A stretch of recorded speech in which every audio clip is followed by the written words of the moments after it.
All right. Welcome to learning anatomy in a really shitty way with me, Lila. Skeletal system. I have a laser pointer I found in this room. Okay.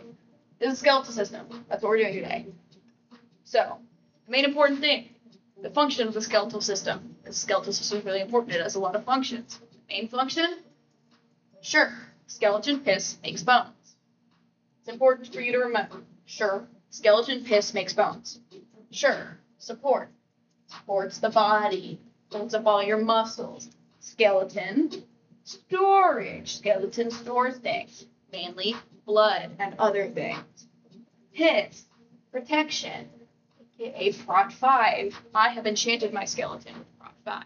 It protects all of my bones, blood, and stuff because it stores things. And by storing things, it protects them. That was piss. Okay. Makes. Movement. We move. That's because of our bones. Mainly because like the joints and stuff, it like tells us where we can move and where we cannot move. Blood. Blood. Blood is for blood. Because the bones make blood. So everybody say it with me. Sure. Skeleton piss makes blood. Very good. Now, big important thing to remember. There are 206 bones. I don't have a fun, silly way to remember this. There's just 206. 206. How many? How many are there? How many? 206. Very good. All right. Now, there's two parts of the skeleton. My professor likes to say you have two skeletons inside of you, which is crazy. Two skeletons. There's the axial skeleton. It's basically the first two parts of the hangman that you draw. It's the head and it's the back, the thorax. So, and pelvis, You don't draw a pelvis and hangman unless you really suck at hangman. It's the skull, it's the spine, it's the, like, rib, back. It's like all of this stuff where you're like, if I got all of my limbs cut off, I would be an axial skeleton. Along with, like, some other bits of here. So, appendicular skeleton is your appendages. Appendicular appendages. Makes sense. Okay. Now we're going to move. All right. I didn't write it very well, so it's very light. Unfortunately, my markers suck. So now I know. First one we're going to talk about. We're going to talk about all the stuff in the skull and the neck, basically. First thing we're going to talk about, hyoid bone. Who knows where the hyoid bone is? I do. It moves when you say hi. That's a good way to know it. It's right like here. Yeah, you can move it. You can feel it kind of crunch around a little bit. And that's fine. Because it levitates. It's floating up high. Hyoid. Floating up high. Hyoid. It's floating. Doesn't attach to any other bones. It's just attached to muscle. No bone. And, it's used in like chewing and swallowing and stuff. And talking was when you say hi. Hyoid bone. Hyoid bone. Very good. And now, to the skull. Don't judge me. I'm an engineering major, not an artist. I'm an engineering major.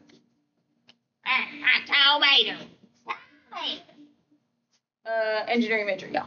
Not art major, so. Don't judge me, I tried really hard. Now, skull. There are 220 bones inside my head. There's a song, I'll link it or something. I haven't learned it all the way because it's very repetitive. But 220 bones inside my head is very helpful. 22. 22 total bones in your skull. 8 of them are cranial bones, which basically means they make up the main part when you think of, your skull. If someone's like, I smacked my skull, you're like, oh, you hit here. It's the meat of the head, except it's not meat. It, in fact, contains very little meat compared to the rest of your body. There are 8 cranial bones. Your cranium. Their functions are happening. Is the best I can do. They house your sensory organs. They attach your head and neck muscles. And they protect your brain. You can kind of figure that out, though. Those are kind of important. So, of the 8, 4 are singular bones. And then there are 2 pairs. So, there's the frontal. It's in the front. There's the occipital. It's in the back. There's the ethmoid, and there's the sphenoid. We'll get to those. Now, in terms of pairs, how can you remember that? Well, there's two temporal bones. You have two temples. So we used to mind control people, obviously. Two temporal, two temples. Two parietal. There's a pair of parietal. You could say two parents if you have two parents. If you don't, just go with pairs. Pair of parietal. Sorry, dog. Now, yeah, go frontal, occipital, ethmoid, sphenoid, two temporal, two parietal. Now, facial. Oh yeah, and here's like a little crappy diagram. Here's the frontal. Here's the parietal. Here's the occipital, temporal, sphenoid, and ethmoid. Ethmoid's like kind of like you gotta look through the eye socket to kind of see it. It's interesting. There's pictures online. Google it. Google it. Yeah. Now, 14 facial bones. They're in your face. Self-explanatory. What they do, I was gonna say spam because I make a face when I think about spam. It's not yummy. But unfortunately it is SPAC because there's no F. But SPAC. SPAC is for face. Structure for face. Passages for air and food. You know. Nasal, mouth, all that jazz. They make the passages. They create the anchors for the teeth and for facial muscles. And they have cavities for sense organs, like your eye holes.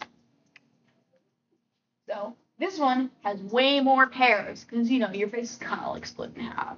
Like, it's symmetrical, hopefully. If I took a meat cleaver down the center of your skull, I'd have matching halves. That's very important.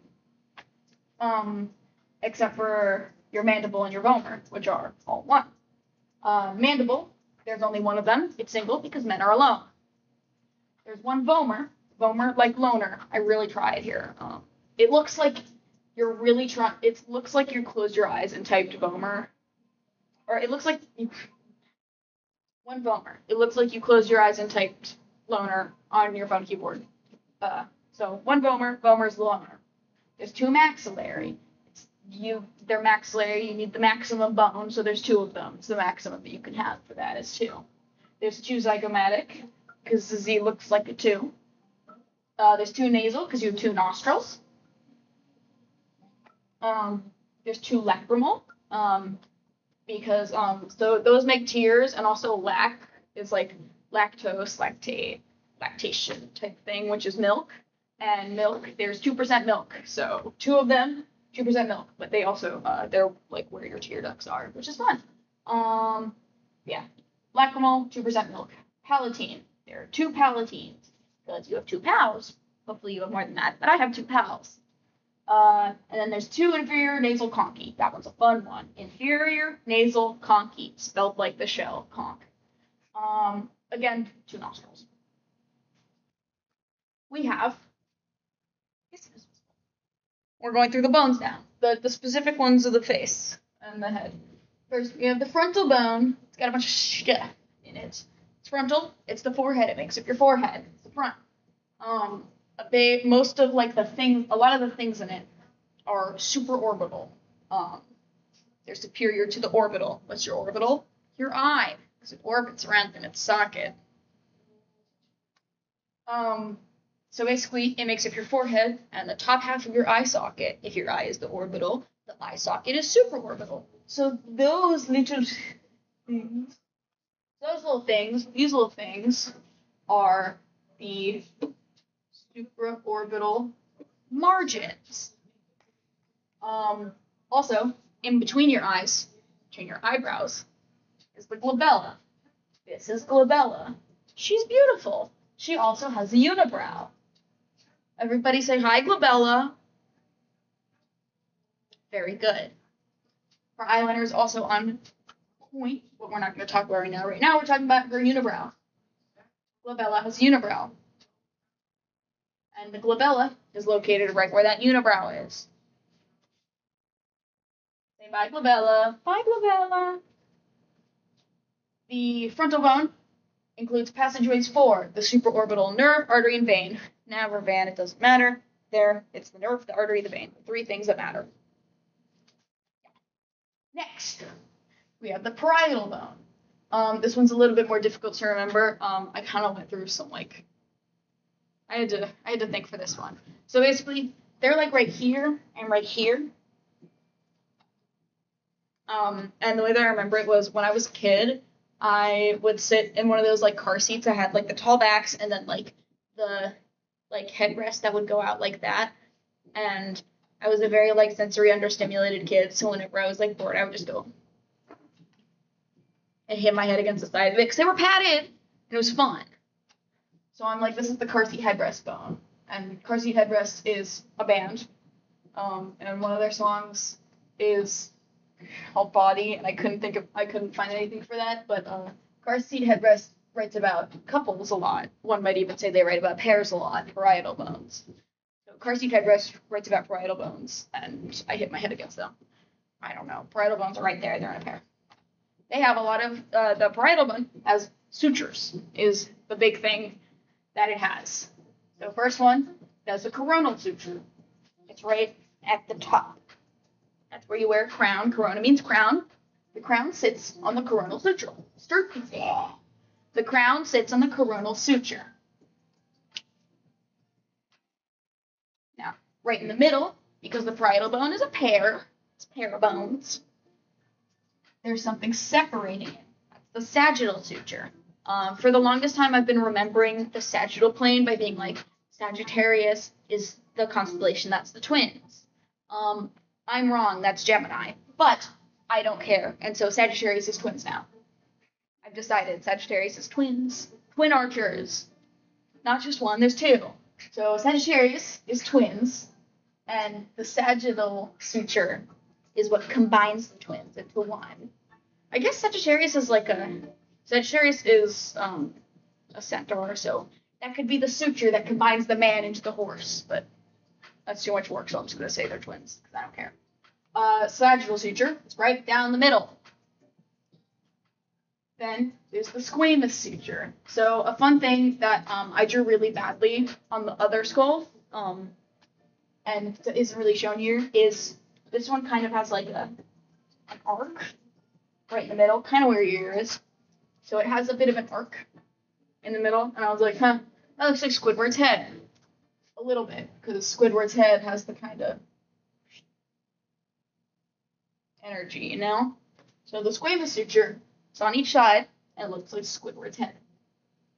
Finally, the lambdoid suture. It's right at the back of your head.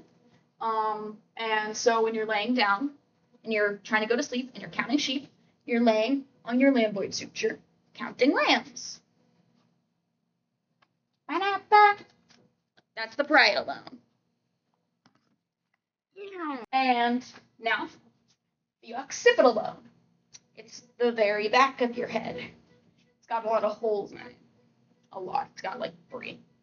But yeah, occipital bone. It's the back of your head. If you slip and fall, like a Looney Tune, you step on a banana, you go, whoop, you crack the back of your head. You have an accident. Got an accident on your hands. My occipital. Yeah, your occipital bone's on the back of your head. Now, in terms of the features of it, the big important one is the foramen magnum. That's the giant hole that your spine goes into. Now, the way that I'm learning this, that I'm remembering this, the foramen magnum. Foramen means hole. It's going to be all over. Foramen's a hole. So, if it's where the spine enters your skull, in order to enter it, safely, it has to wear a monster condom for its magnum dong. Foramen magnum. Magnum dong. Next to foramen magnum, it's got little edges, are the occipital condyles. They articulate with the first vertebra, so basically, they let you do that. I'm 90% certain this is the point. Yeah, they just let your head move around with first vertebra. I don't have anything fun for that one. Sorry! Then, there are the superior neutral lines and the inferior neutral lines. They are neutral lines because they are nooches in your skull, aka notches. They're notches, nooches. Nooches in your skull. There's nooches in your skunk. Superior and inferior nooches in your skunk. There are people walking up and they're judging me. There's the little pointy bit at the back of your head. It's at the very top of the external occipital crest. It's where a sniper would shoot you. So I put a little red X there. Not the occipital bone. All right, now for the last few cranial bones, we have temporal bones. Again, 2 of them. They're where your temples are, right here-ish. You know, they've got a bunch of stuff, a bunch of structures that pass through it. Mostly a lot of like ear structures and stuff. But I have way more to study, so I'm not gonna go too in depth with all of these. There's the squamous region. The little border for it looks kind of squarish. It's towards the front. There's the zygomatic process. It's the little sticky outy bit. It's the zygomatic process, dog. But it articulates with the zygomatic facial bones. Styloid process. It looks like a stylus. The tiniest of the 3 processes on here. Styloid process. Looks like a tiny stylus. Then there's the mastoid process. It articulates with the what? One of them. A bunch of like the chewing bones. Probably a bunch of like the chewing muscles attached to it, is my guess. Then we have the sphenoid bone. Looks like a weird little like bow bat goblin thing. Yeah, it looks weird. It's got these 2 little wings. It is deep to your eye socket, so it's like in there.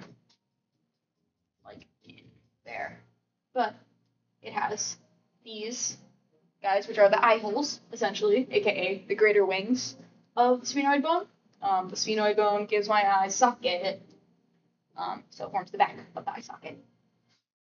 It has this little like line thingy that is the stella turcica or turcica, whatever. I'm calling it turcica because that's what my instinct was. That's stella turcica.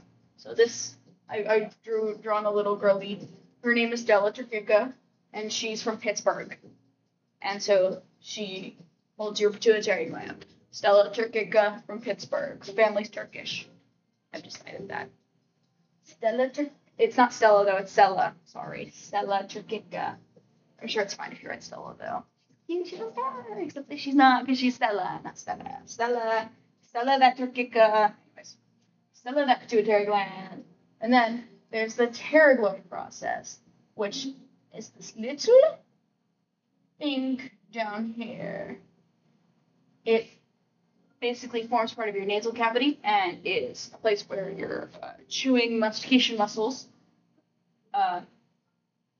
connect to. And it's a pterygoid process because it looks like a little bit of a pterodactyl.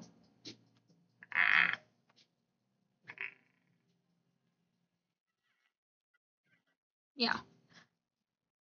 Ethmoid bone. It forms the passage of my nose. So the ethmoid bone has the nasal passages in it. Remember ethmoid because the shape of your nose and the size of your nose and nose things like that, what your nose looks like, is a trait that varies in different ethnicities. Ethmoid. Trying here. Basically, it's deep to your nose, so it's like.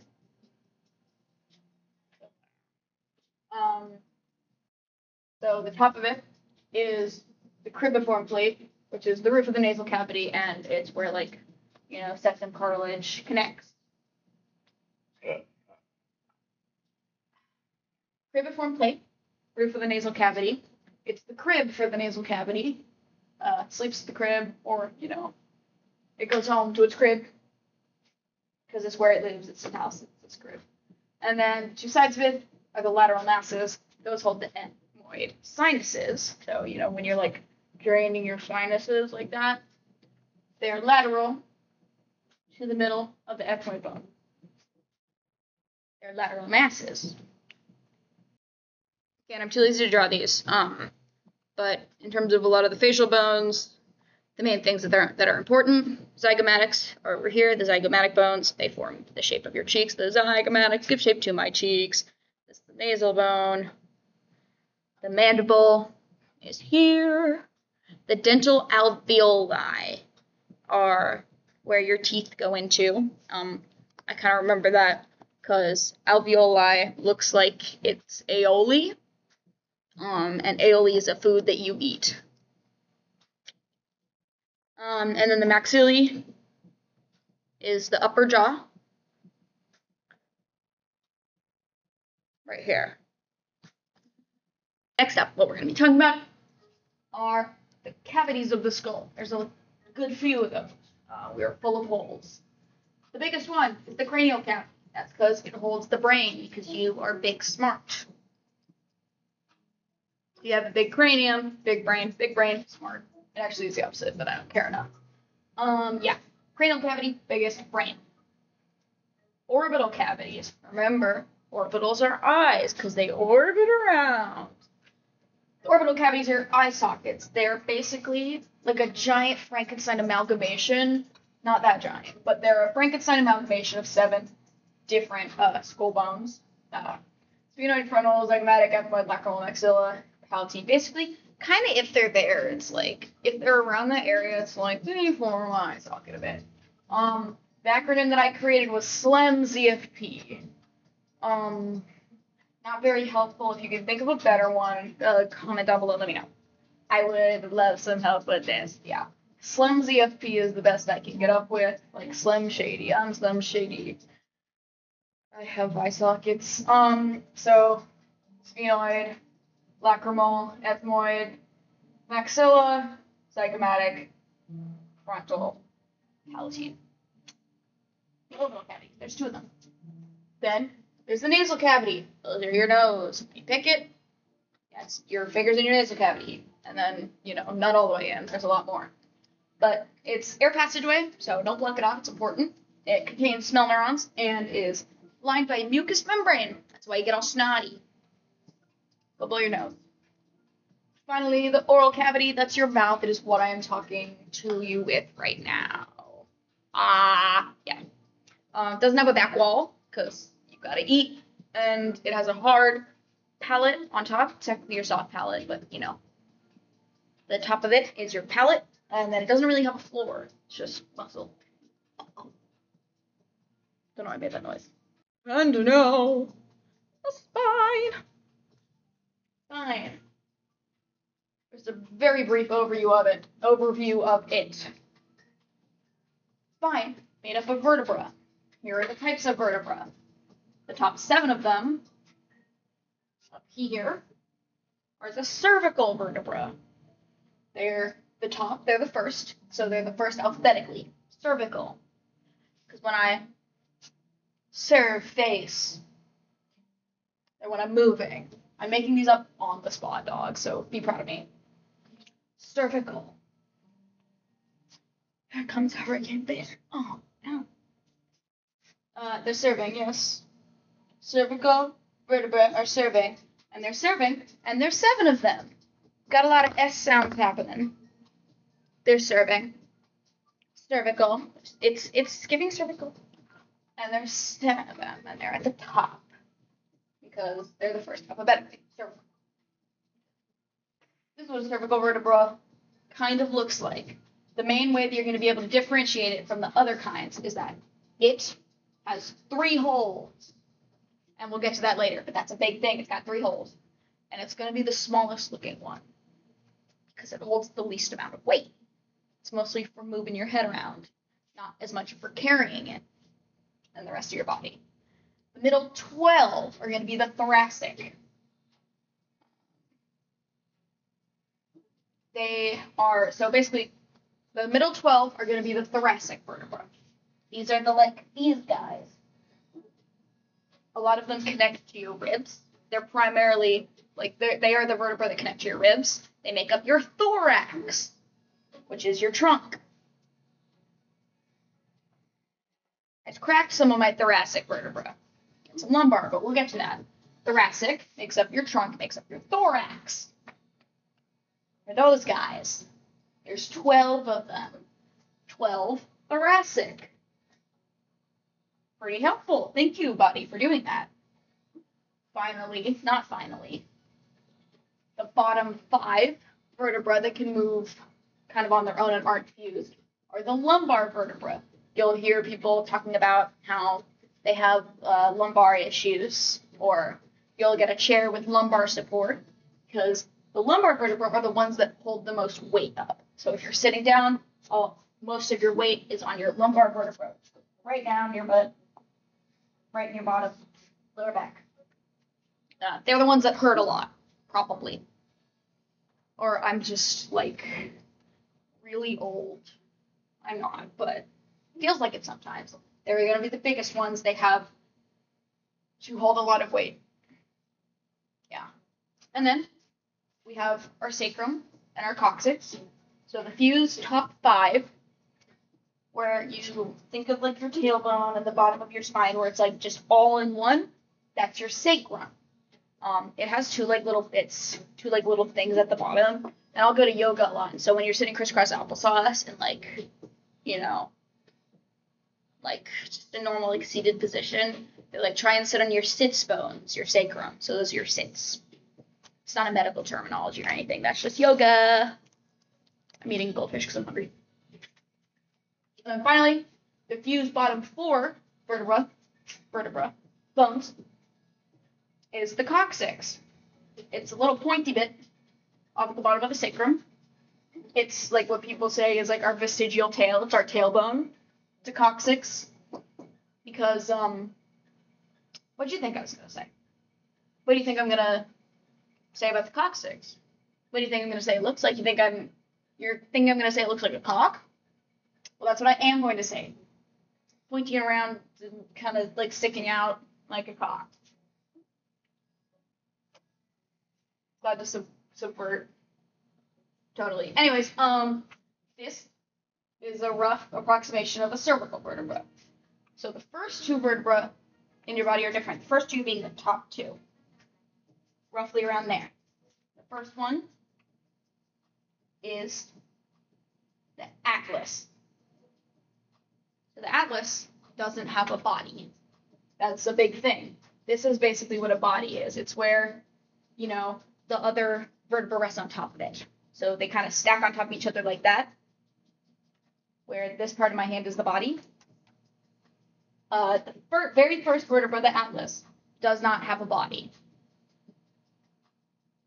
It kind of just like goes over the second vertebra, which is the axis. The axis has a body, and it has a weird little thing sticking up. And so basically, the atlas will sit on top of the axis. Don't laugh. Stop laughing. The atlas will sit on top of the axis and allow your head to turn.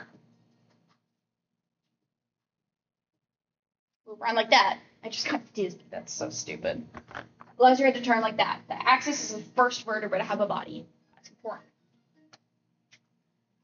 So in terms of all the other normal cervical vertebrae, because these 2 are still cervical vertebrae, but they just look a little bit different. So there's like 5 that look exactly the same. Not exactly, but there's 5 that have the same structure, and then these 2 who are special little magical little girlies. The typical cervical vertebra has a smaller body, a hole, which is the vertebral foramen. We're back to foramen. Foramen is whole. It looks kind of like it says foreman. So it's like, you know, if someone's like going to go do work on your skull, they're the foreman and they're going to travel through the hole. I don't know. So this is the vertebral foramen. It's where all the like vertebral column, spinal nerve stuff goes through. On cervical vertebra only, there are these two little guys, 2 little holes called transverse foramina. It's foramina, but I like to say foramina because it sounds cute. Foramina ballerina, not to brain rot and not to old brain rot. But they're the foramina. Foramina ballerina. The dancers, they're cute. They're pretty. And they are just like extra little holes for one of the spinal nerves or arteries or something to go through. I don't remember which one, but we'll get to that later, maybe. They're the transverse foramina. They're on the sides. They're transverse. to the vertebral foramen. This is a really shitty depiction of a thoracic vertebra. It is larger than the cervical. It has a larger body. It has a vertebral foramen right there. And then it has 3 pokey bits, just like the cervical one. They've got 3 little pokey bits. This is from a top-down look. There's more pokey bits, but these are the important pokey bits. The one that pokes out right there is you can feel it. You can palpate it on yourself. Go on, palpate yourself. Palpate your spinous process. There's many of them. There's little pokey bits. Everyone looks like buffed up back. They're the pokey bits that you can feel on your spine. Those are the spinous processes. Like, if you're ever, like, having a really, like, skinny talk, and you can see, like, little spikes, little spines coming up. It's their spinous process. Off to the side are the transverse processes, which kind of allow, like, that kind of motion. The transverse processes, they're transverse, they're out to the side. That's what transverse means. Finally, we have our lumbar vertebra. Same vibe. It's got transverse processes. It's got the spinous process. I made it really pointy. It's got a foramen. And then it's got the largest body because it's at the bottom.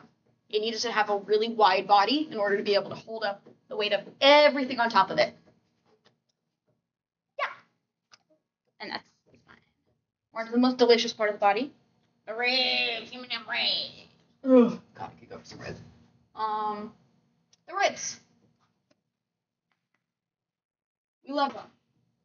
How many ribs are there? 12 pairs. So there's 24 ribs. A lot of ribs. 24 ribs. 12 pairs. 12 and 12, or, 12 and 12. But probably better to say 12, 12. 12 pairs. The first 7. The top 7, so, from the top to the 7th, the top 7 pairs of ribs are called true ribs. They're called true ribs because they directly attach to the sternum. Each one of them directly attached to the sternum via costal cartilage.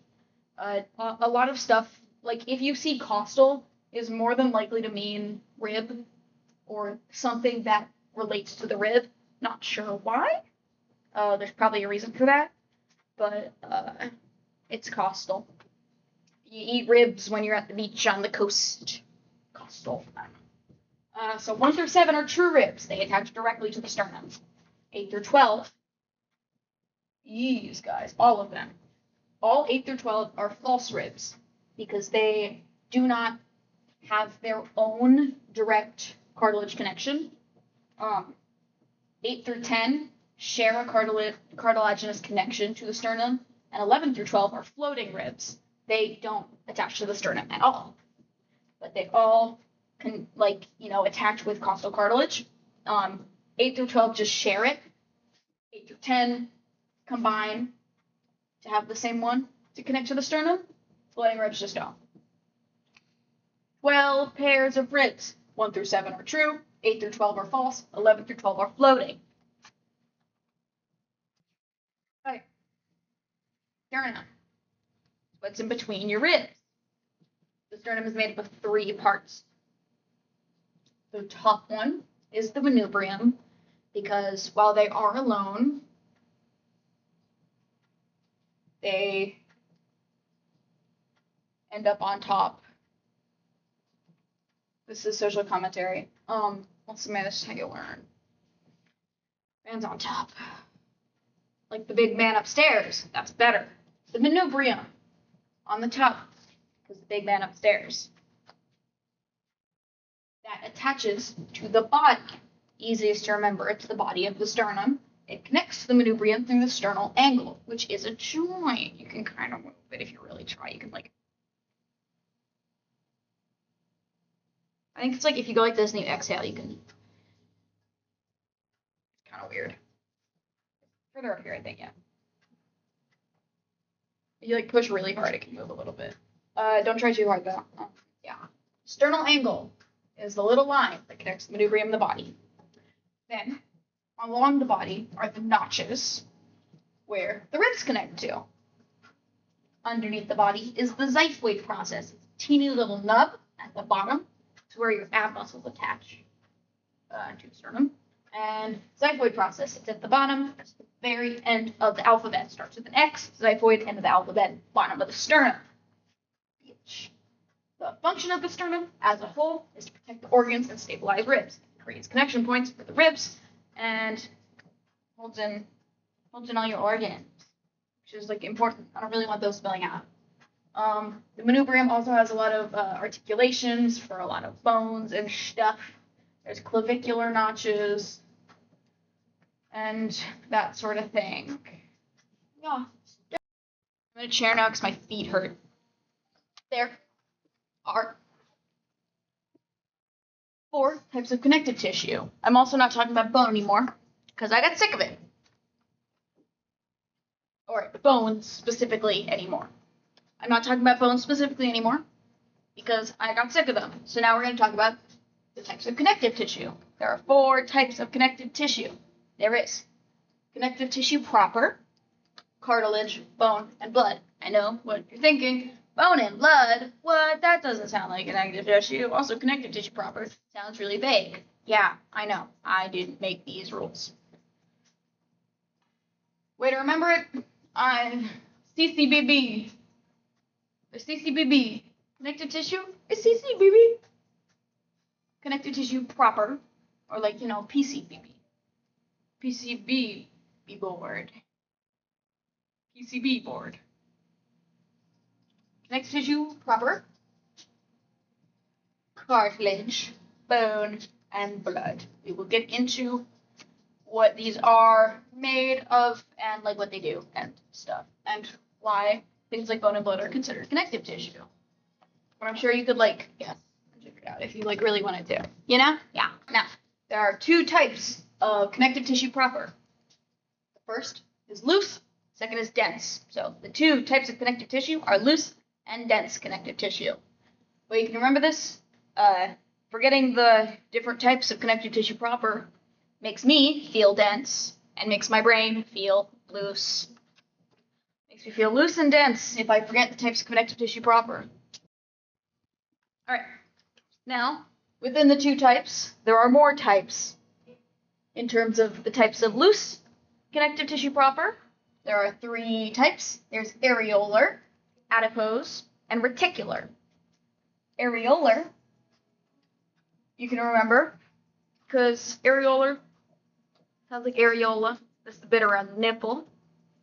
I don't know if you've ever heard the, do your ears hang low thing. I learned when I was, a little bit older after learning that people do that, but with boobs. Do boobs hang low? And, if your boobs hang low, if your nipples hang low, they gotta be loose. They gotta be loose. Breathe in it. Gotta let them hang fast and loose. Areolar, loose. Then there's adipose. Adipose is fatty tissue, basically. But the way that we're gonna remember it, if you're dancing with somebody you don't know very well, it's always proper to dip them loosely. You don't want to hold them too tight. You don't know them that well. What are you, a pervert? Jesus. Dip them loosely. Adipose. Adip. Finally, reticular. Way that I remember it, a reticulated python is on the loose. Cooked. Now, onto our second classification of connective tissue proper and its types. We have dense connective tissue proper. It has 3 types as well. These ones I like to remember by thinking about shit. We have regular, irregular, and elastic. Now, stay with me. Your shits are regular if they're dense. Shouldn't be liquid. Shouldn't be not very dense. They should be dense.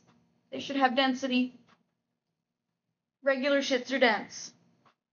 Now, if your shits are too dense, they're definitely irregular. That sucks. That's constipation. Irregular. Now, if you think that your shits are elastic, you're dense. And that's a you problem. Regular, irregular, elastic. For connective tissue proper as a whole, they are made up of primarily 3 different kinds of cells. We have the fibroblasts, the fibrocytes, and the adipocytes. If you think about the adipocytes, it sounds a lot like a word that we were talking about before, adipose tissue, which is a loose tissue because you dip someone loosely. Loose connective tissue proper is adipose. So those adipose tissue is made up of mostly adipocytes. Pretty much the rest of the connective tissue proper is going to be made up of fibroblasts and fibrocytes. So the main important word here is fibro. You'll hear about people having fibromyalgia, stuff like that. I'm sure there's another one that has fibro, but I forgot what it was. But fibro is going to be referring to connective tissue proper. So, if you think of connective tissue proper, it's a lot of the stuff that's going to be holding you together. A lot of the, holding stuff in place. It's the fibers of our being, one could say. The fibroblasts and the fibrocytes of our being. Yeah, that's the best I can do. Let me know if you can think of anything better. But in terms of the properties of it, its functions, what it is actually important for, the properties of the connective tissue proper. The main one, it holds stuff in where it's meant to be. It keeps things in tension. It is pretty resistant to tension, so it, is able to pull and keep things where they are, even when there are forces acting against it. It binds tissues to where they're supposed to be. So it's a connective tissue that binds tissues. It connects to one another. It's the ties that bind us, like I said. And it resists distortion. Pretty similar. If you're trying to, move something around, if you're trying to, if someone's trying to pull your, arms off, that, medieval torture method where they'd, pull all their arms and legs and stuff, that's going to be a lot of that resistance that keeps things in place. Of course, muscles are also, important for that. There's a lot of important things for that, but you can think of connective tissue proper as one of the things that hold you together so your arm doesn't get pulled off and shit like that. Additionally, because adipose is a special, fancy, sparkly little girly, adipose tissue has a property of storing energy. Adipose tissue is fat tissue, and fat is where you store energy. So it's not a bad thing. It's important. It means your body is storing energy that you can use. It means that you're not going to pass out if you go without eating for a little bit, which is really important. It means that your body won't start eating your muscles when you start to starve immediately. It means that you have a little bit before you stop working. Adipose tissue, fat tissue, stores energy. From earlier, adipose tissue is a loose connective tissue proper, so it's proper to dip someone loosely in a dance. But when you're dancing, you gotta store that energy so you're able to dip someone properly. Of course, loosely and properly. Okay.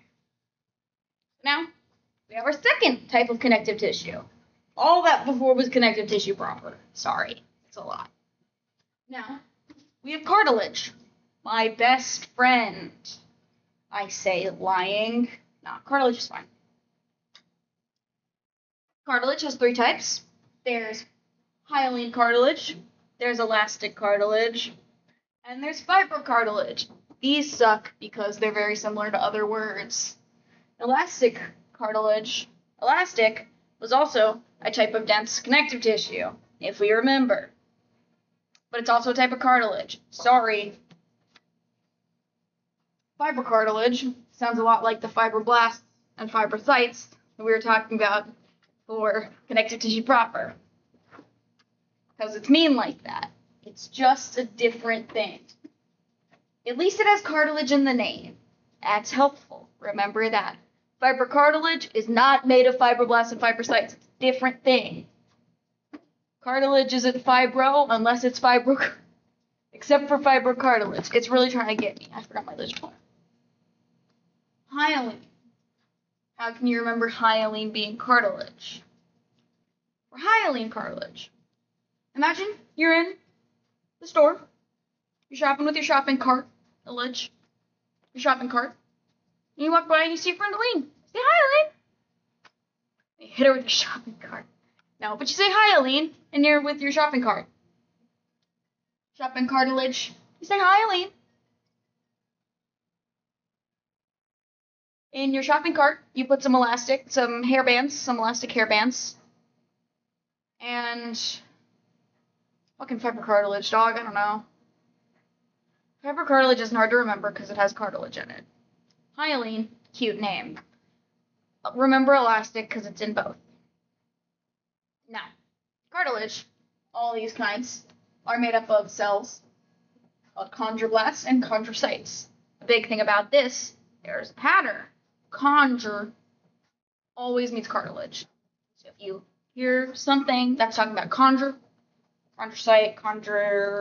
conjuration, woo, cartilage making. No.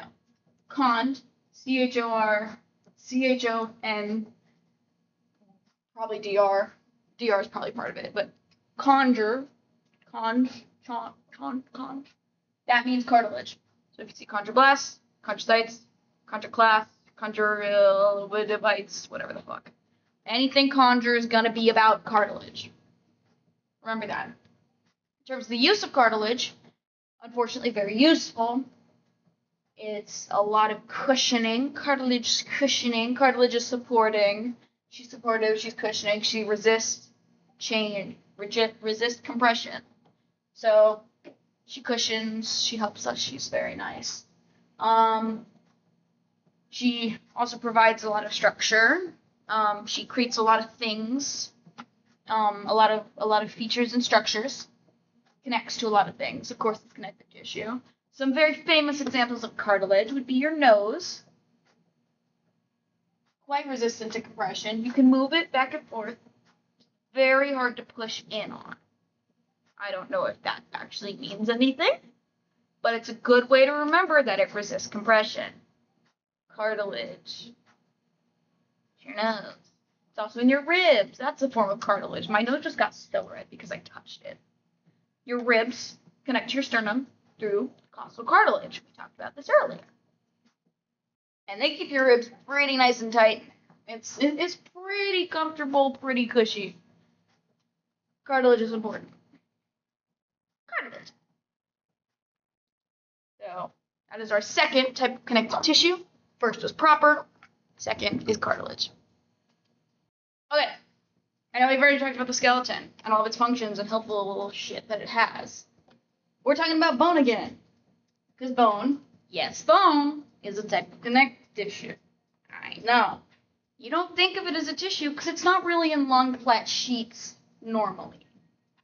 But it's tissue and it's connective. So, bone has two types. There's compact bone and there's spongy bone. What we normally think of as bone, the hard stuff, the outside of the bone, the little shell bit, the hard parts of the bone is compact bone. Kind of figure that, because if something's going to be pretty solid, its cells are going to be pretty compact, very tight together. Compact bone. The other type of bone is spongy bone. Spongy bone is inside of the compact bits of the bones. So, another name for bones, for spongy bones, are inside of the compact bones. They're like, I don't remember, is spongy bone marrow? Let me Google this. Okay. Distinction has been made. Spongy bone, also known as trabecular bone, long name, I'll give you a way to remember it, I promise. But spongy bone is a sort of like inside bit of bone, so it's inside of the compact bits of bones. And you'll normally find it in the heads of long bones, so like the larger parts of it, or within long flat bones, so those sorts of things. It serves as sort of a pocket for holding bone marrow, essentially. So it itself is not bone marrow, but within it is the marrow. It sort of keeps it from, it adds like a layer of protection for it. So, again, two types, compact and spongy. Spongy is also known as trabecular. So, if you think about it, trabecular, Alex Trebek, Jeopardy. I'm a big Jeopardy head. And I remember the other day, I saw a reel where they were like, hee-hoo, it was actually, I don't think it was SpongeBob, but I'm pretending. Imagine that there's a category on Jeopardy about SpongeBob SquarePants, and Alex Trebek is asking you about SpongeBob SquarePants. And so SpongeBob and Alex Trebek and Bone. Spongy Bone, Trabecular Bone, Alex Trebek, Sponge. Alex Trebecular is asking you about Spongy Bone. Bone, in terms of cell types, it's made up of osteoblasts and osteocytes. So, another fun little word fact, if you ever see osteo is bone. So, osteoarthritis, osteology, yeah, osteo is bone. So far, when we're looking at all the types of cells that things are made of, it's always been blasts and cytes, and, adipocytes and stuff, there's been a lot of blasts and cytes, because those are types of cells, and osteo means bone, so they're bone cells. We'll get to, we'll probably at some point go into why they're called blasts and cytes. The usage for bone, the function for bone, pretty similar to what we were talking about earlier with the skeleton. Structural support, as we know, it's pretty much every function of the skeleton. Structural support, sort of like, tap it, because they're made out of, calcium. Calcium makes your bones strong. And so that calcium matrix, that calcified matrix, is very strong and resists tension. So, you pull on a bone, it doesn't just into two. It takes a lot more force for that. Resists tension and provides structural support. We've got blood. Ooh, spooky. So, we don't really got types of blood. I mean, we do, but you don't got multiple in your body, or else you're not doing great. So it's just blood. You're welcome. Types of cells that blood is made up of are erythrocytes, leukocytes, and platelets. So I just Googled erythrocytes because they're the only ones that I didn't really have a fun little this, so it's this. So I Googled what eryth meant, as in erythrocytes, and apparently it's Greek for red, so they're red blood cells. Erythrocytes are red blood cells because eryth means red. I've never heard of eryth being used for red. It's not like Spanish uses erythro instead of roll or something, but whatever. Eryth is red. Erythrocytes are red blood cells. Leukocytes. I believe leukocytes are white blood cells, but if I'm wrong, crucify me. Leukocytes, you can kind of remember those because leukemia is a type of blood cancer. Yeah, fun. And then there's platelets. If you've ever been to the doctor and you've gotten your blood drawn, a lot of times they'll do a platelet count to make sure that you, I think, have enough iron. I might be wrong, but maybe I should Google it. Maybe you should Google it. You figure out if platelets correlate with iron, but it's a thing the doctors will test. Is your platelet count? That's a thing, I promise. It might just be if you lost blood or something. If you have if your body's making enough. I think that might be it. We'll figure it out later. Editor's note or whatever the fuck. Put that there. Uses of blood. What'd it do? It pretty much carries cells for gas exchange when you breathe. Blood is what carries oxygen. So you need it. And you also need oxygen. It carries the oxygen in and the carbon dioxide out. Carries nutrients. When you eat stuff and then the nutrients come out, it moves them. It removes waste products. Blood is filtered by your kidneys, liver. Blood is filtered. And then the stuff that's filtered ends up being piss and stuff. And carbon dioxide is also waste, so it carries that waste. I'm right. And then immunity. White blood cells are your immune cells. They fight off diseases, they fight off bacteria, they fight off viruses, stuff like that. So it's very, very important. And, why is this connective tissue different from all other connective tissues? Why is this not different from all other sites?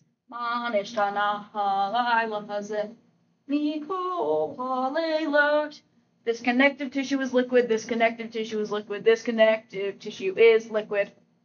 The other ones aren't. The other ones are solid. Okay, guys, remember our friend Aline from types of cartilage? We're talking about cartilage again. Because I'm doing this by reviewing slides that my professor made, and he's not, he doesn't really go in order, which is chill and fun. So just cartilage in general, a big important thing to remember that differentiates it, just probably terrible, far too far, that differentiates it from a different connective tissue is that it is largely avascular, 60 to 90%. Don't ask me why it's such a big gap between 60 and 90. I don't know. But like a lot of it is avascular. So that means it, for the most part, doesn't repair itself. So, and this is a true story. I was told about somebody who had run into somebody who was told by their doctor that a torn ACL will repair itself. No, it won't. Cartilage doesn't repair itself. Cartilage isn't going to repair itself. A torn ACL requires surgery. If your doctor tells you your torn ACL doesn't need surgery, go to a different doctor. Anyways. Avascular. Not going to fix itself. Now, specific types. We're talking about hyaline again. Remember, Aline? You're walking through the supermarket with your cartilage, and you walk by and you go, "Oh my God, hyaline cartilage." Quite common. You see her around a lot. A lot of the cartilage in the body is hyaline cartilage. She's quite common. She's around, She's really flexible. She's really fun. She's really firm, though. So she's quite flexible, but she's firm when she needs to be. Which I feel like makes her a good mother. I don't know if she has kids. But I think if she did, she'd be a very good mother. She's flexible but firm. She's made up of a gel matrix. So, when I think of that, I picture, those, little, purple mattress cube things that, ASMR artists use and shit. They look really, chewable. Flexible gel matrix. Flexible firm, made up of a gel matrix. The gel matrix is secreted by the chondroblast, and then that matrix is embedded in lacunae. Lacunae? I think it's lacunae, which is another word for the chondrocytes. So we're back to those two types of cells: chondroblast, chondrocytes. Chondro meaning cartilage. A hyaline cartilage is made up of a gel matrix made up of one of those types, the blasts, and embedded in another type, which is the sites. The site of the matrix. So some examples of where hyaline cartilage is will be your nose, your trachea, your ribs, connections of your ribs, and at the ends of long bones. So this is my artistic depiction of Aline. She's all schnoz, all neck and all ribs. And we love her. We love Aline. Everybody say hi, Aline. Hi, Aline. Back to elastic cartilage. Okay, so we're going to talk about elastic cartilage now. The fun thing about elastic cartilage is she's quite rare. I'm going through your pack. I pulled a shiny elastic cartilage. It's a shiny cartilage. I don't know enough about Pokemon for this. Elastic cartilage, you don't find it in a lot of places in the body. It has the same sort of organization as hyaline cartilage, so they're made up of similar stuff, Aline and elastic. Aline and elastic. So where, if you all remember from probably 20 seconds ago, hyaline is made up of that chondroblast. Okay, I've checked. So elastic cartilage has the same organization as hyaline cartilage. So if you'll remember, like I said 20 seconds ago, that hyaline cartilage is made up of that gel matrix made up of chondrocytes. No, chondroblasts. The matrix is made of chondroblasts. And then embedded in the site of chondrocytes. Elastic cartilage is similar. It has its gel matrix, it has its chondrocytes, and then it is enriched with elastin fibers, which makes it more elastic. So, more flexible. A fun way to think about this, basically, what elastic cartilage is, what makes it more elastic, is it's able to stretch and return to its original form without deformation. So, a big thing that I learn about as an engineering student is elastic deformation versus plastic deformation. So, you'll hear about like neuroplasticity, where you have more of it when you're a kid because your brain can change and learn and retain it and stay, like and keep that change that happens. So, it's easier to, form like specific habits as a kid. It's easier to like learn base things like reading and speaking as a child, or like, that sort of thing. So neuroplasticity, that would be plastic, and then elastic would be if you learn something, then you immediately bounce back to normal. Like bouncy ball, elastic ball, rubber band, stretch it out, pop it back into its original shape. That's elastic. So it's a more flexible tissue. Some examples of it: outer ear. See, pull it, goes back to normal, right back to where it was. Elastic cartilage.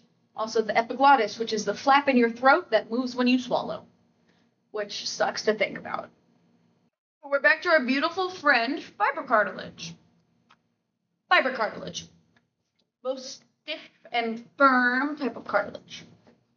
She is strong, stiff, firm. She will not back down. We love her. The fiber cartilage is the ties that bind us, the fibers that hold us together. I sound like a nerd. It's made of the very similar hyaline matrix that all the other ones are made of, except her collagen fibers are way more organized. You're able to band together much stronger and firmer if you're more organized. U.S. government. Some examples of fiber cartilage are going to be your intervertebral disc. It's really important for, spacing, in order to keep your bones together and stuff, protect your nerves, protect your very important nerves, arteries, veins, all that jazz in your spine. Just basically keep it in its structure and, keep you from hurting real bad. Also, the pubic symphysis, which is where your two pelvis bones, your two pelvi, basically, how the pelvis is like all, you see it as all in one. Well, it's got these two little bits in the front that have a joint that connects together, and it is a little bit movable. You can move it a little bit. Pretty much the only time when it really moves is during childbirth. I mean, I ain't doing that, so it ain't gonna move for me. But there's cartilage that connects those two bits together, so it feels extremely immovable, but it is not. It slightly moves. That's why it's a symphysis instead of a chondrosis, something like that. It's a symphysis. It is where the two parts of the pelvis, the two front bits of the pelvis, synthesize with each other. Synthesize, more like. Also the meniscus, which is the bit that holds your kneecap in place, pretty much, and sort of keeps it in its bit. Fiber cartilage. She's strong. She's firm. She keeps shit in line. She's organized. organized collagen fibers. We love her. You thought we were done with fibrocartilage? You freaking thought wrong, dog. There's types of it. So, these are the different little groups of fibrocartilage. It's mostly just like how they're, put together and like where they are and what they do. It's different. So, types of fibrocartilage that we have are interarticular fibrocartilage, connecting fibrocartilage, circumferential fibrocartilage, and stratiform fibrocartilage. Now let's go through them. So, interarticular cartilage, fibrocartilage, is what I was talking about in the meniscus of the knee. That's an example of it. So basically, it's like a long, flat plate of cartilage. So, your knee's a very large area. It's a long, flat plate of fibrocartilage, where both surfaces of it, the top and the bottom of it, are free to move, but it's held at both ends. So, for like your knee, it's shit. Look at my knee. For your knee, it's held here and down there, but it can move. Your knee joint can move underneath it a little bit. Interarticular, because it's used in articulation, free articulation. Then there's connecting, which is found typically between bones, bone faces. It only allows for slight movement, so very slight movement. And in terms of like structure, it is formed in concentric rings. So the primary example of this is intervertebral discs. So they're these like little circles that are between the vertebra, and they resist like tension. They distribute force more evenly, and they like allow for some like side to side movement, but not so much that you like and die. Then we have circumferential, which is my personal favorite. For no reason in particular.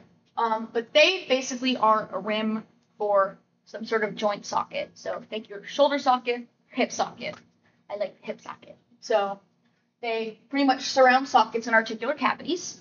And in that way, they protect the bony rims of the sockets. So, you never want bone on bone, like, that sucks. You never want bone on bone movement. So they protect bony rims from getting, worn away, chipped away, and they deepen the socket. So, if your shoulder socket is pretty shallow, it's way easier to pull it out. So if there's fibrocartilage, circumferential fibrocartilage, it gives it more to grab on. So it's sort of like a little bit of a glove for example, the femoral head. And it allows it to move without being able to be pulled out so easily. So an example is the acetabular labrum. Big words that I know because I have had a lot of hip issues. I can cover that if anyone's real interested in hip problems. Because I am. Acetabular labrum. It's really important. Like if you get a labral tear, it sucks. You have to, because again, it's cartilage. It don't repair itself. You got to get it like sewn up. It's kind of crazy. But it's really important because that is arthritis. That's arthritis. Yeah. Bone on bone, not fun. And that's circumferential. Then finally we have stratiform fibrocartilage, which is basically like a coating over something. Specifically, it is specifically used to reduce friction in sliding things, mainly sliding tendons. So it will be like embedded in a tendon. And an example of this is in the tendon that goes kind of over that like pokey outy ankle bone, where like, you probably can't hear that, but like, if your ankle is like snapping, you ever think about how like it's constantly kind of snapping over that bone, and that's probably not good for it. Luckily, it has stratiform fibrocartilage to reduce the friction. And so it's able to do that without dying too much. Alright, now we're talking about synovium. Probably heard of synovium in the form of synovial fluid, and I will get to that. Be patient. So, synovium is pretty similar to stratiform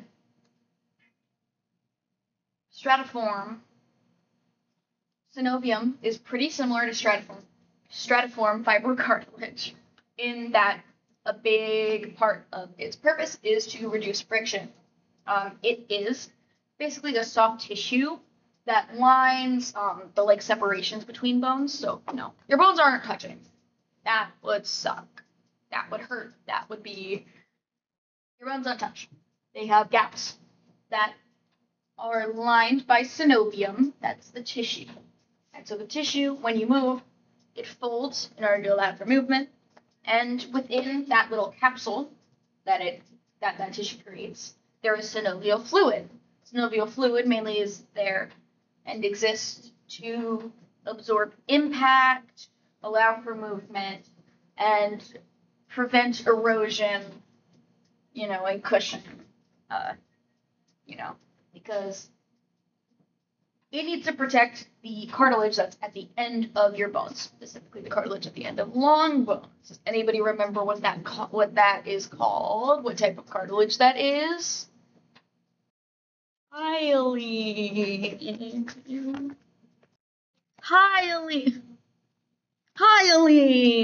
I was right. Let's go. Hyaline cartilage is at the end of long bones, and this needs to protect it. Because, again, what happens if your cartilage gets damaged?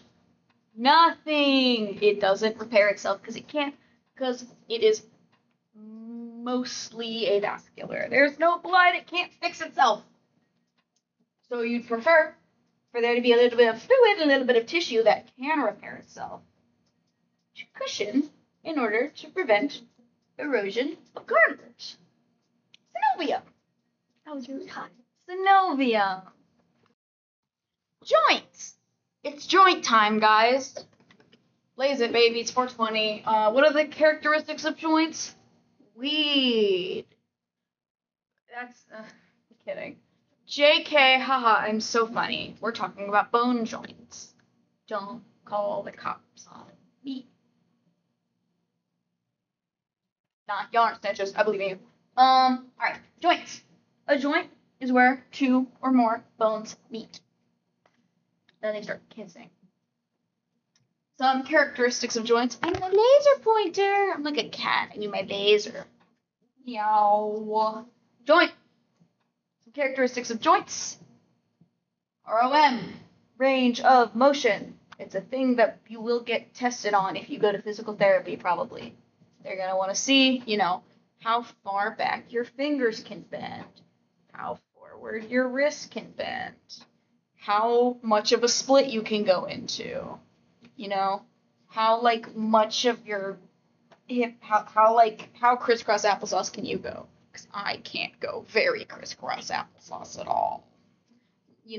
How close together your shoulders will go. It's a range of motion. It's pretty much just the normal mobility of the joint. Then there's DOF, degrees of freedom. My pronouns are USA. Land of the free movement of joints. It's the amount of axes that the joint can move in. We're going to get into that, I promise. And then there's the stability of the joint. Very important thing. You don't want your joints to be unstable. Then you gotta send them to a mental hospital. No. Send them to a real hospital because you will be dislocating things left and right and it will suck. Stability. The unfortunate thing about stability is that the more mobile a joint is, the less stable it is. So me and my unflexible hips are doing great. Thank you very much. Now it just moves in other ways that are weird. It doesn't do a split, but it can still get, yeah. But there are many, many, many types of joints, and we're going to talk about all of them. So there are three, families of them. We have synarthroses, amphiarthroses, and diarthroses. So, synarthroses, you can kind of guess thin without, like, it means no arthroses. It means no movement between the two bones. So they are immovable joints. Synarthroses are immovable joints. They're very strong joints. They are way more stable because they are way less mobile. They do not move at all. Occasionally the bones touch. There's sometimes nothing in between them, and that depends on the type. Speaking of types, there are 4 different types of synarthroses. There are sutures. For example, your cranial sutures, the things that hold your cranial bones together, like we were talking about earlier, which was like 3 hours ago for me, but probably like 10 minutes ago if I edit at all. Yeah, suture. Sutures stitch bones together. Then there are gomphoses. For example, teeth and their sockets. So basically, it's a bony socket that something goes into, like a tooth. Gomphoses. It's a fun name. Gomp. Gomp. Gomp, gomp, gomp. It's the sound I make when I chew. Gomp, gomp, gomp. I've decided that. Then there's synchondroses. For example, ribs. There's a fun little Greek little term in there. I heard con. I saw chondra. What does that mean? That means cartilage. Chondra means cartilage. That means there is a rigid cartilaginous bridge in between the bones. So an example of a synchondrosis is ribs. So intercostal cartilage, costal cartilage. It's what connects ribs to the sternum. Synchondrosis. And then there's syntosis, which is fully fused bones. So an example would be at the back of your head. I don't think it's like technically considered a joint, but like, there's like a suture in the back of your head where it's like your occipital bone is one bone, but it's full fused, so it's kind of one. I don't know. I was Googling it and I was like, this sounds like it's not a thing, but it's in my PowerPoint. Also apparently your like clavicle will get fused to your sternum as you age, which is horrifying. Another thing I hate to learn about. So those are synarthroses, immovable joints, sutures, gomphoses, synchondroses, and syntoses. Anything with syn, and then sutures and gomphoses. Except it's not anything with syn, because I lied. The next ones are amphiarthroses. They are very slightly movable joints. So they are joints that move, but not very much. They are quite strong, though, and there are 2 types of them. There's a syndesmosis and a symphysis. So a syndesmosis, an example of that would be between the radius and the ulna. There's a lot of cartilage in between the radius and the ulna that very barely moves, but a little bit. Whatever. So they are 2 bones connected by a ligament pretty strongly together.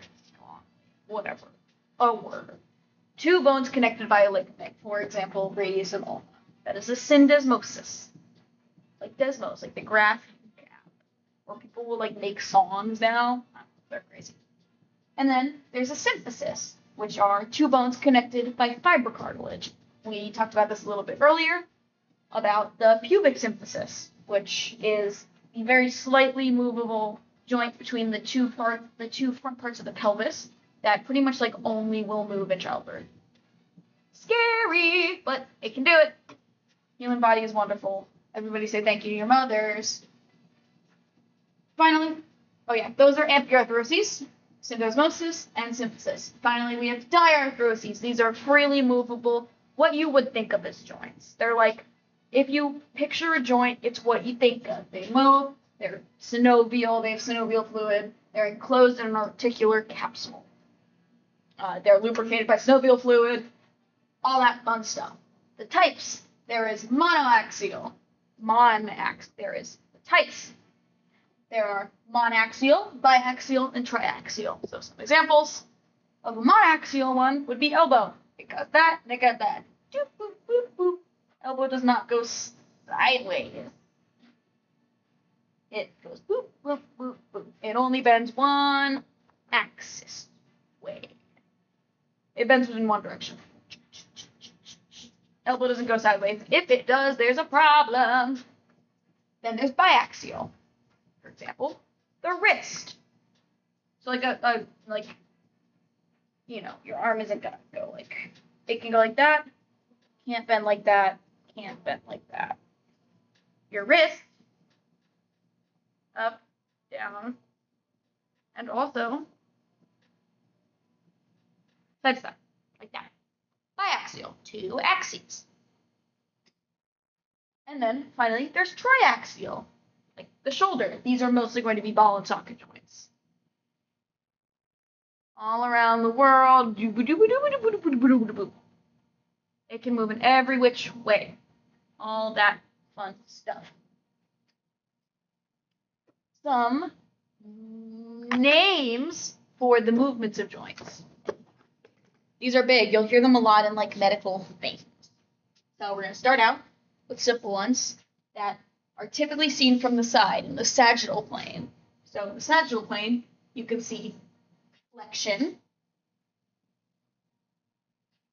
This is flexion. It's lifting the arm. Or bending the knee. Backwards. You can't see it.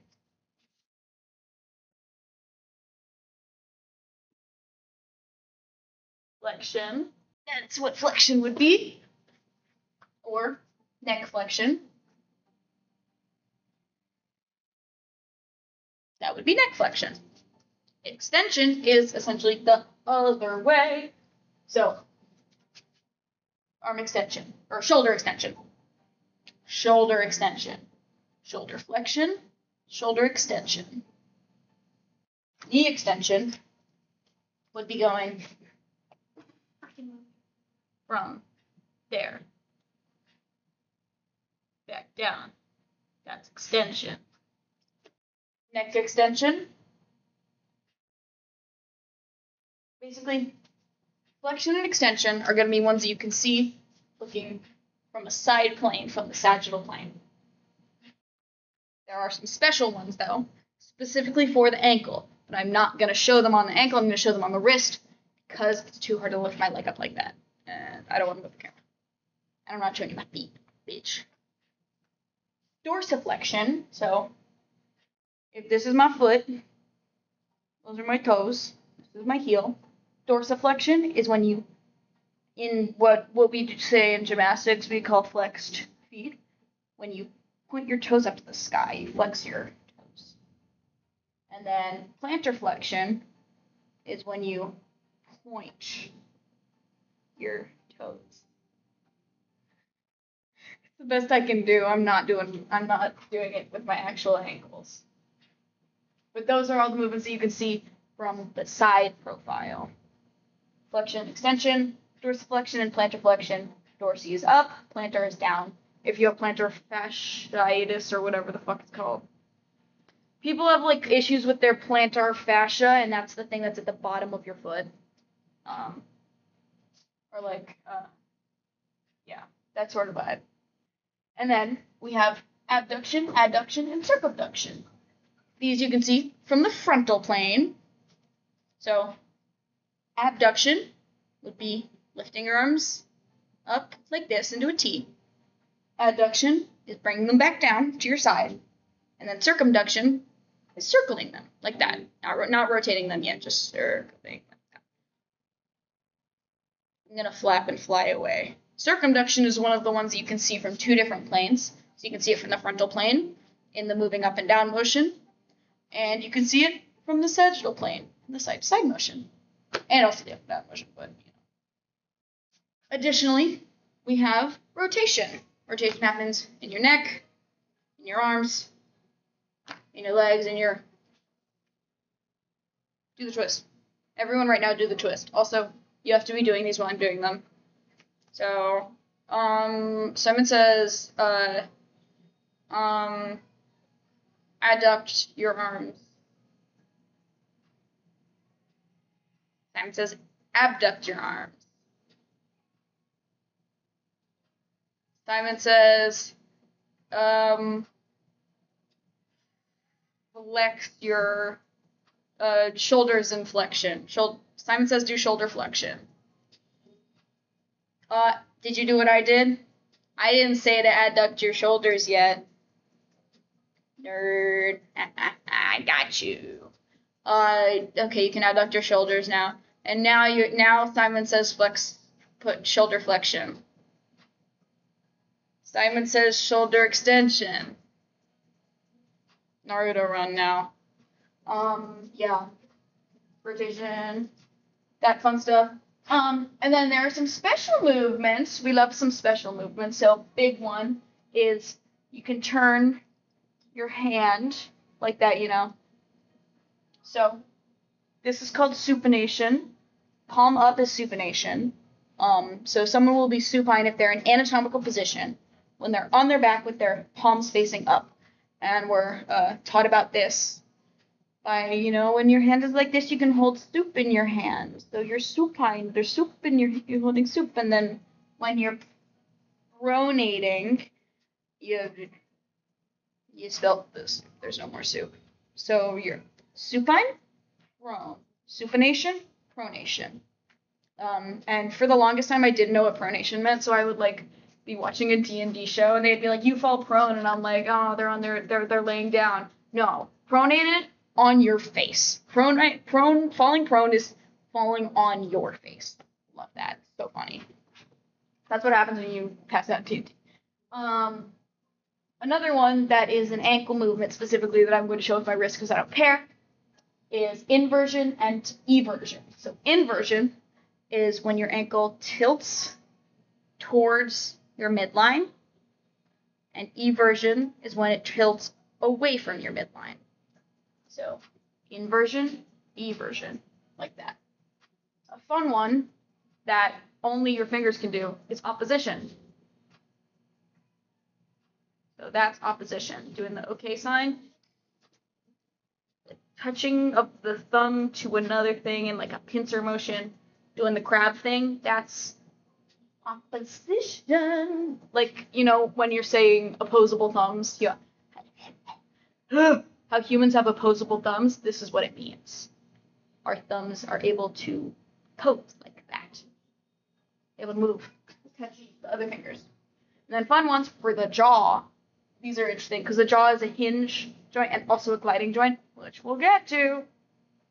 The jaw is able to elevate, up, and depress. Over, depress. It's hard to say in the show. And then it's able to protract and retract. Protract and retract. So protraction, retraction, elevation, depression. Me when I'm doing. Anyways, yeah, these are fun to study and exercise. It's like, ha, I'm supinating, I'm pronating, I'm abducting and adducting. I did them wrong. These are important though. Learn them, do them, move around. Types of joints. More types. The first one. Oh wait. So my back hurts. I'm sitting again. Yeah.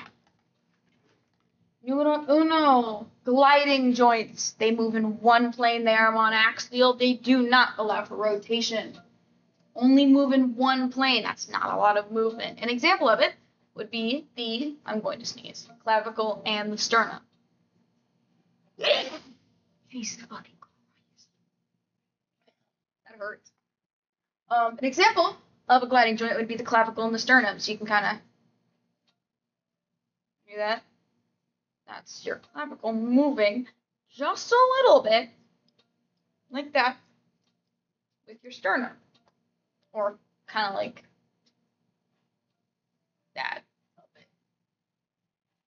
Number 2 is Hinge, which is a dating app.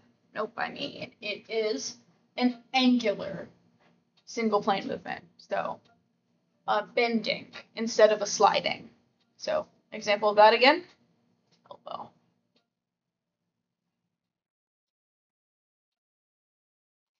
That's not even my best flex. There we go. Angular singular plane is a hinge, just like a door hinge. A pivot is a monaxial rotation joint. So think your atlas and axis in your head. They allow you to turn your head side to side. Your other vertebrae are the ones that allow you to turn your head the other ways. Atlas and axis, shake your head down. Monaxial rotation is a pivot joint. Ellipsoid, our first biaxial joint. An ellipsoid joint is one bone in a pit or depression of another. One bone in a pit of another. So an example is the radius and the scaphoid, which is one of the bones in your wrist. So basically, it's kind of the reason you can like go like that, that kind of vibe. And like it, you know, it can.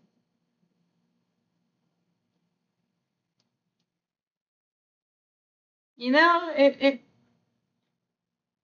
moves along in a little pit of it. But it's not completely ball and socket. It is very limited. Uh, Axial, multi-axial, blah blah blah. Yeah, it's got limited movement.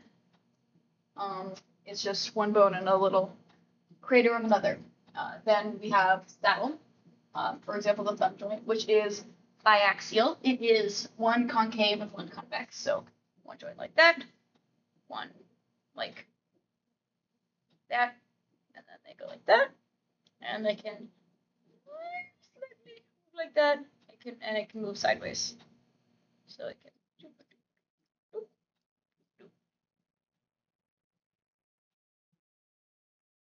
Yeah, but you know you can't like rotate your thumb. You know you can't make your thumb rotate like that. So it's not triaxial. Speaking of triaxial, we have our final type of joint, which is the ball and socket joint, the best type of joint. There are words in the song. I chose. But our final joint, which is our first triaxial joint and our only triaxial joint, ball and socket joint.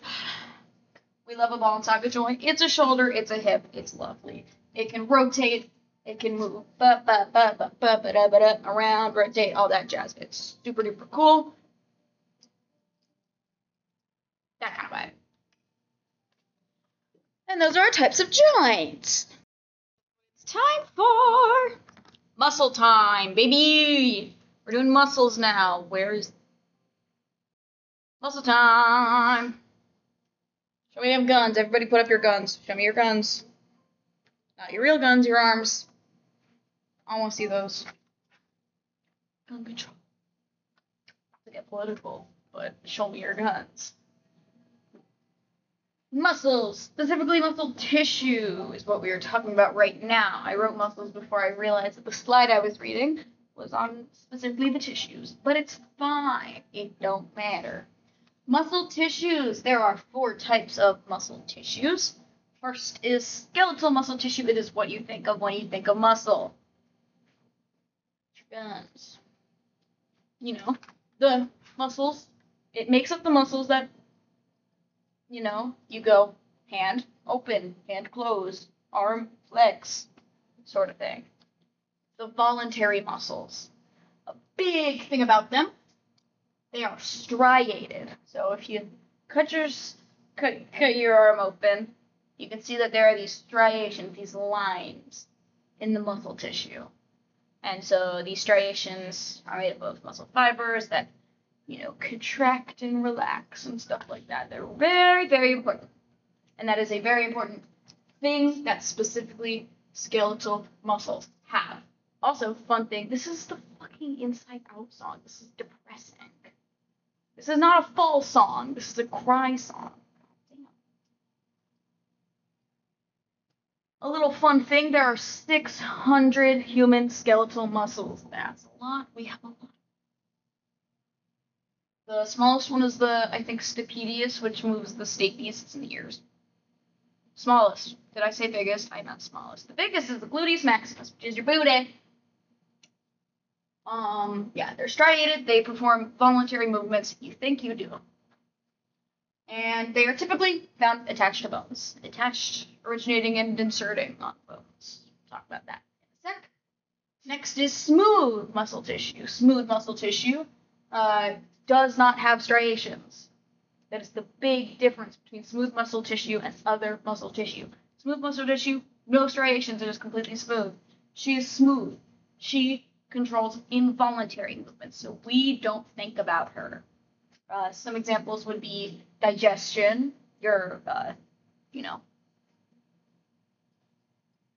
intestines are moving food, and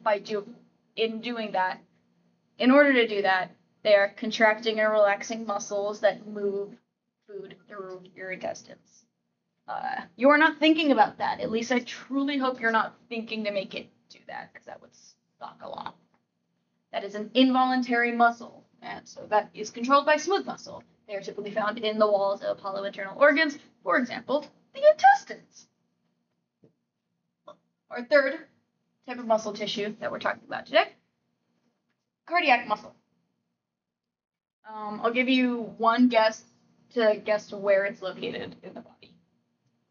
Time's up, it's in the heart. Cardiac muscle is also striated. Similar to skeletal muscle, it is striated. Smooth muscle is the odd girl out here. She's weird. She's smooth. Cardiac muscle is striated. It is found in the heart, and it controls the heart movements, controls the beating. So it is an involuntary movement, but it is not smooth muscle. It is cardiac. It's special. Because the heart is special. Lol, the LSU football coach is getting fired. I don't care. It's just not my phone. Cardiac muscle. It's in the heart. Finally, we have nervous tissue. Why this is on the muscle tissue slide, I don't know. Don't ask me. I'm not your dad. Nervous tissue is what you think of when you think of nerves and brain and stuff. It is sensory reception. It is what sees. It's what feels, it's what hears, it's what smells, it's what tastes. It feels all of your senses, and it transmits them. It transmits impulses and senses and feelings and stuff, and sends nervous impulses through the body. It is found in the brain, the spinal cord, and in your peripheral limbs. And in your peripheral nerves. Nervous tissue. So, again, the types of muscles: skeletal, striated; smooth, not striated; cardiac, striated; and nervous tissue is the thing that exists. Okay, so we're kind of jumping forward in the muscle bit, but these are hard to remember. And I'm so freaking certain that one of my specific test questions is going to be the order of these, which is stupid and annoying. Not actually. Okay.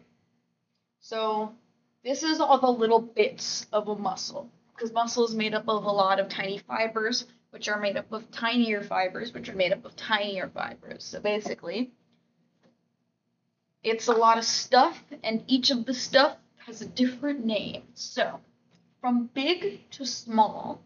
So imagine it's tendon, and then the thing that wraps around the muscle, and the thing that's inside that thing, and then the thing that's inside that thing. It's a little Russian nesting doll. I know that they have a name, and I forgot the name for it, and I'm sad. I've been thinking for a hot bit, but a good mnemonic for this. It's really annoying. Epimysium, perimysium, fascicule, or col, whatever. Endomysium, sarcolemma, myofibril, myofilament.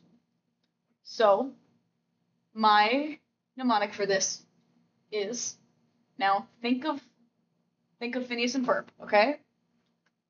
Visualize Phineas and Ferb in your mind. Phineas and Ferb use a lot of muscles. And so, from big to small, epic platypus faces endeavor, sarcastic man moans. Platypus has to deal with some Perry the platypus has to deal with some stuff, and Doof is sad about it. He's sad. Epic Epimysium platypus, Perry the platypus, Perimysium the platypus.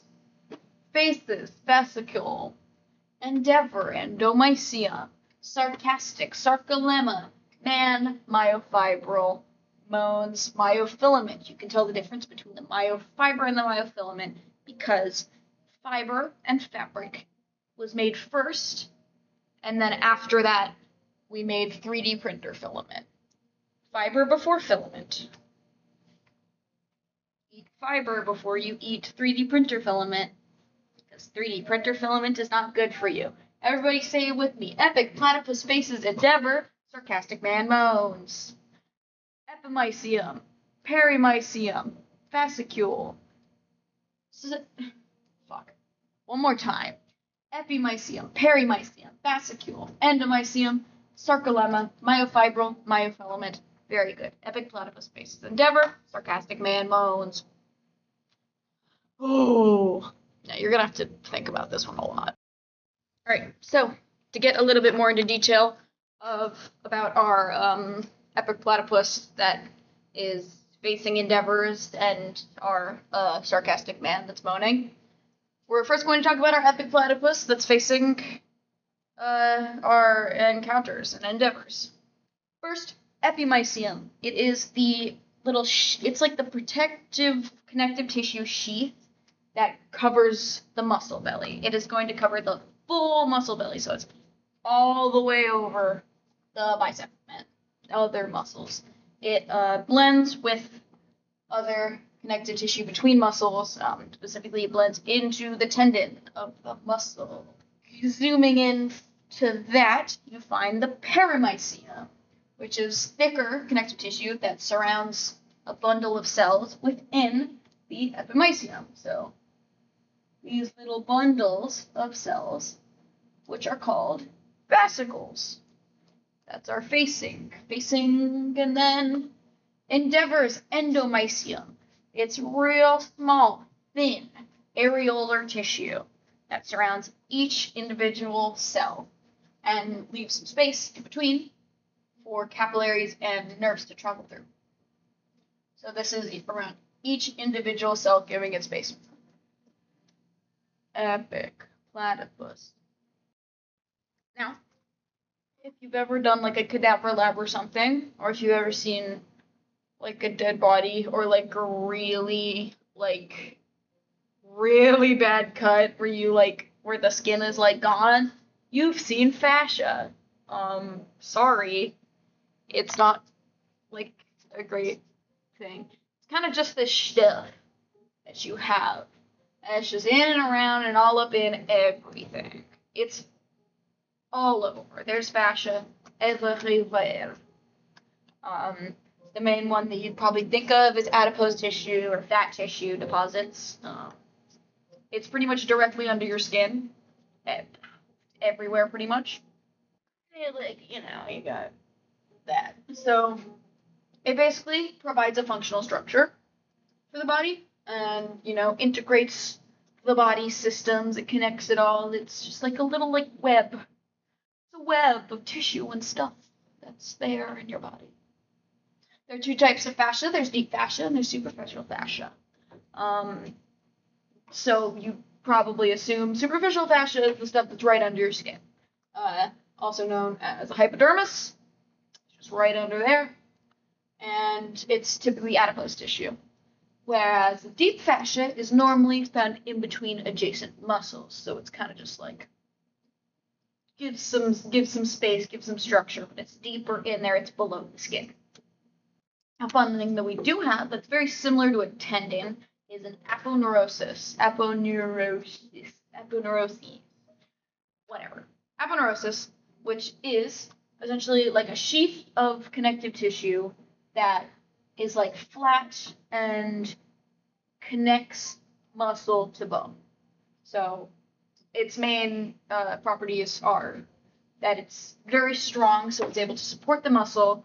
It needs strength stability, and it is able to absorb energy. So, to help you understand aponeurosis, you can remember ass. 2 A's, 3 S's. Ass. Aponeurosis. Absorbs energy, supports muscle, strengthens, and stabilizes. Ass. That's fascia and aponeurosis. Alright, time for shapes. Triangle. Now I'm kidding. We're doing shapes of muscles, skeletal muscles specifically. Alright. Alright, little children. First up, we have fusiform muscles. They are very thick in the middle, in the belly of the muscle, and they taper off at the ends into their tendons. As you can see, hopefully, thick in the belly, taper off into the tendons. An example of this would be the biceps brachii. Thick in the middle, tapers off. Next up, we have parallel. The main thing about this one is it has parallel fascicles. Fascicles being well, remember stuff we were talking about earlier? The platypus. The stratifying of it. They're all parallel, and the tendons in between are like that. That's parallel. An example of that, rectus abdominis. Those are your ab muscles. That's why it looks like that. Alright, next we have convergent. It sounds similar to its name. It is convergent. It converges. So it basically is very broad at its origin, up here, and then tapers off into a very narrow insertion of the tendon. Yeah, like that. So an example of this, pectoralis major, pecs, convergent. After that is unipinnate. This is where we start getting into the pennate ones. A fun fact about these, why are they called that? Because they look like a feather. Feather pen. Pennate, feather, yeah, they look like a feather. Unipinnate has one insertion onto a tendon. So for all the pennate muscles, they all insert obliquely onto a tendon. So unipinnate inserts obliquely onto one tendon, like that. An example of this is the palmar interosseous muscle, which I'm pretty certain is in here, but I could be wrong. But it's basically just this muscle that inserts onto a tendon like that. Next is bipennate. Bi meaning two. So feather, fascicles insert obliquely onto the tendon in two different directions. So like that. Example of this is rectus femoris, which is the one that lifts your leg or leg bend. It's a leg one. Just got a tendon on the middle, bits on the side, muscle on the side. The final pennate one we have is multipennate, which, as I think we figured it out as of now, it inserts obliquely multiple times onto multiple different tendons. Super duper fun. Example, this is the deltoid. That baby.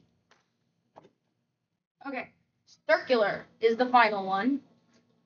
It's the circle. It's a ring, basically, around a body opening.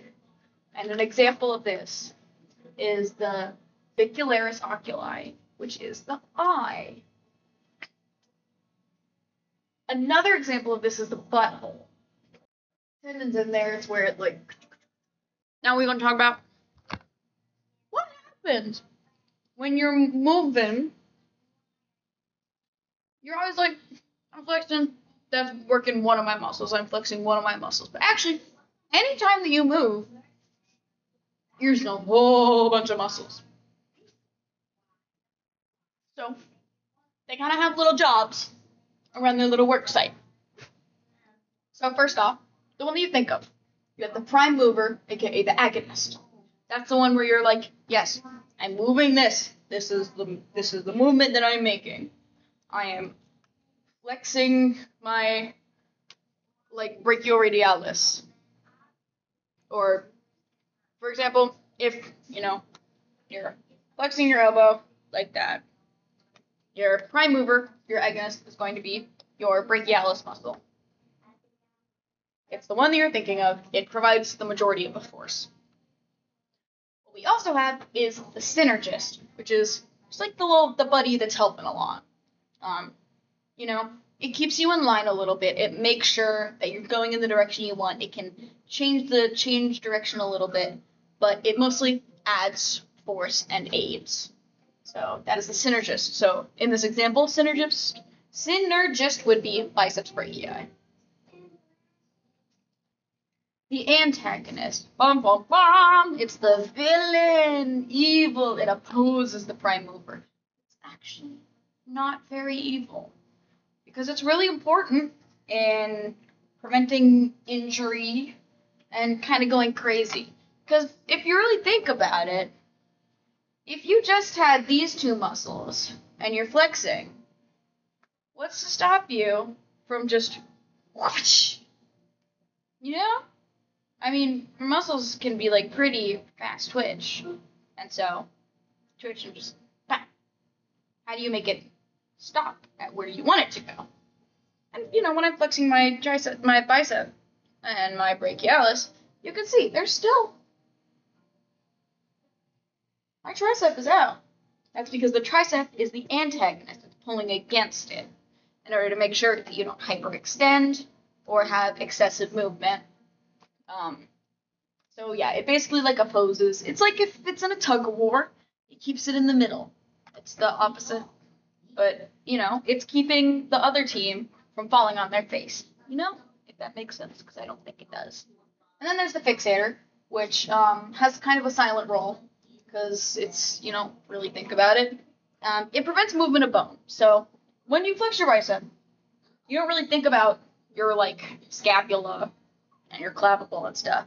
But it is important, and it is part of it, because your scapula doesn't, naturally stay like this. It's not gonna naturally stay in where it is. So there's a muscle, which I believe is a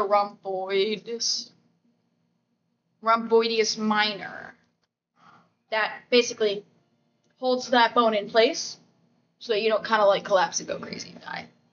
So basically, there's agonist / prime mover, synergist, antagonist, and fixator. More muscle things. So we're going back into the deep stuff, back into our Perry the Platypus thing, back into our epic platypus faces, endeavors, sarcastic, and bones. So if you'll remember, it's fiber before filament. So we're going to the tiniest, tiny units. So we're looking at myofilaments right now, which is the smallest. That's the man part of filaments. So myofilaments, there are two different ones. There's myosin and there's actin. Myosin is seen as the thick with everything. The thick filament. It basically, on the PowerPoint I was looking at, it says that it looks like golf clubs, but I don't like golf. So I think it looks like sideways music notes stuck together. And I think that's cute. So myosin is music notes. Myosin, music notes, thick. The other one is actin. Actin is thin. It basically looks like strings of pearls. I'm sure we'll get into that more later. Or not, we'll see. The thing that contains these is myofibers, and then the thing that contains myofibers is sarcomeres. So sarcomeres are the smallest contractile unit. The thing with myosin and actin is that they are what kind of does the little impulses to make it contract and stuff. Fun. And important because your muscles won't move if that doesn't exist. Sarcomeres are the smallest contractile unit. They're made out of longitudinally repeating actin and myosin, so just a whole bunch of them over and over and over again all next to each other. And basically, when it contracts, these sarcomeres slide against each other, and allow for like the sliding filament model. This is like the cross section. Like if you cut a piece of muscle like that and then just flipped it and looked at it, so it was like a circle, and then looked at like the side of it. So this is like the thought of if you looked at a sarcomere, of like the smallest contractile unit of it. If you cut that muscle and cut it in half and cross sectioned it. It has all these lettered bands. The outside is the Z line. That's what separates sarcomere from other sarcomere. Then there's the A band, H band, and M line. M line is the middle. So, ZAM, ZAM, Z-A-H-M from out to in. I didn't think I was going to have to know this, but then there was like a weird little question on the quiz where it was like, number, letter, which one is it? See? I don't think it was. I'm freaking talking about neurons, dog.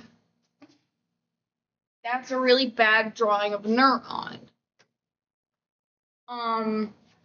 So neuron is the smallest base neuromuscular unit.